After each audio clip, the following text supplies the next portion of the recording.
Nous continuons à t'expliquer, Michael,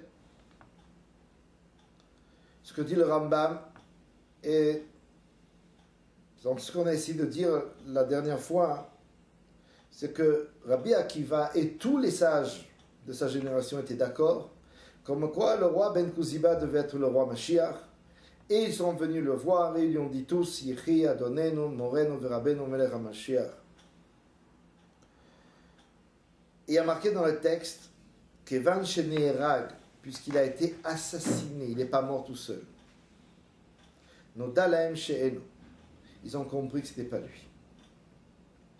Velo Shalom Memenu Chachamim Lot Velo Mofet. Les Chachamim n'ont pas demandé rien d'autre, pas de signes, pas de miracles. Ikara Devarim Kahaem, c'est l'essentiel des choses, c'est comme ça que nous dit le Rambam. Shatora Zot Rukeha ou Mishpatea, ça veut dire ses lois et ses jugements. Leolam, Lol Meolamim, on ne peut pas changer la Torah. Ça c'est la Torah, c'est ça la Torah. En Mosifim Aleem, il n'y a pas à rajouter d'autres choses. Velogor Imeem, et il n'y a pas ni à rajouter, ni à enlever quoi que ce soit. Ça c'est la Torah. Alors, qu'est-ce qu'on a appris par là? Bien sûr, on n'a pas le temps maintenant d'expliquer pourquoi et l'importance du Yéhi un jour, Bezrat Hashem. Dans un autre shiur, on te l'expliquera et on lira à ce moment-là le Malbim dans le Sefer Amos et dans le Sefer Cheskel qui explique pourquoi Rabbi Akiva, c'est comme ça qu'il a réagi. Et pourquoi tous les sages ont réagi de cette manière. Donc, du moment qu'ils ont vu que dans la personnalité de Bar Kuziba, de ce roi Ben Kuziba, il y avait une possibilité d'être Mashiach, ce que plus tard dans la halakha il appellera Cheskat Mashiach, ça veut dire Mashiach potentiel. À ce moment-là, il y a une nécessité aux tous les rabbanim de venir le dire, Yechi Amelech, toi tu es le roi Mashiach.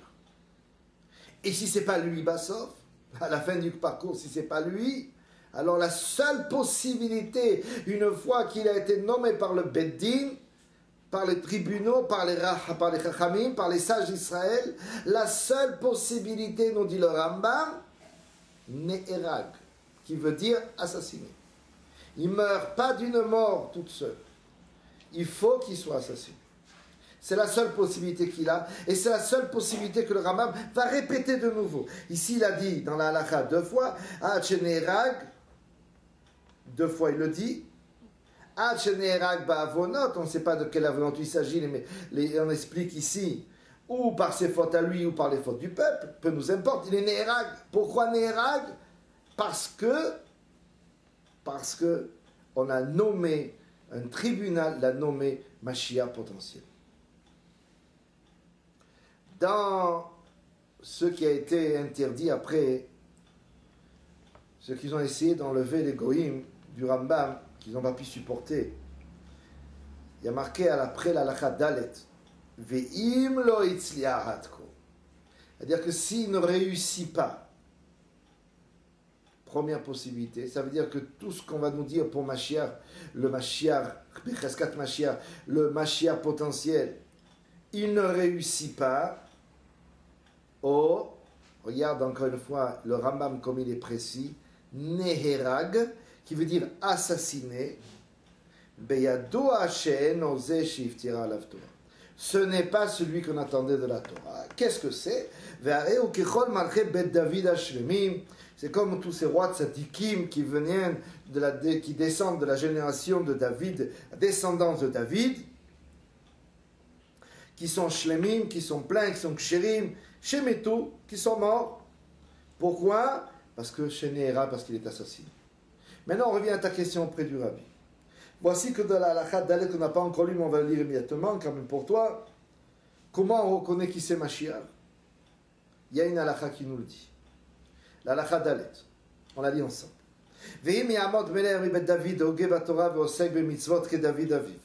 Si se tient un roi de la maison de David, Ogeba Torah, ça veut dire qu'il connaît toute la Torah, et qu'il étudie sans fin la Torah et qui peut reprendre la Torah dans tous les domaines de la Torah.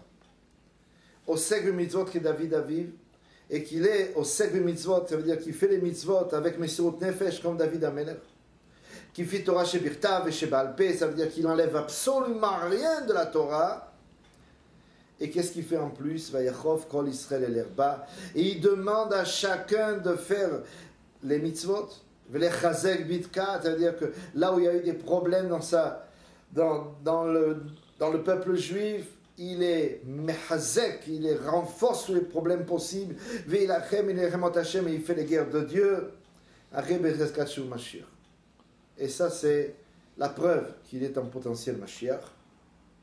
Ensuite, il nous dit à dire que ça, c'est seulement s'il avait envie de le faire, mais il est déjà dans le potentiel de Mashiach. Maintenant, s'il réussit à ça, il le fait, et il le fait. On ne va pas rentrer dans les détails, parce que ça sera peut-être trop long, mais bon, on pourrait en discuter plus tard, si Dieu veut. Mais il faut savoir que le Rabbi, dans tout ce qu'il a fait, il a réussi. D'accord? Regardez le nombre de gens qui mettent téphilines dans la rue, et chaque fois qu'un chassid, qui est en fait la même lointaine du Rabbi, met les téphilines à quelqu'un dans la rue, tout simplement, c'est la preuve. Il renforce le judaïsme dans le monde. Quand un chassid va changer les mezuzot chez quelqu'un, et que ça réussit, ça veut dire que le Rabbi a réussi.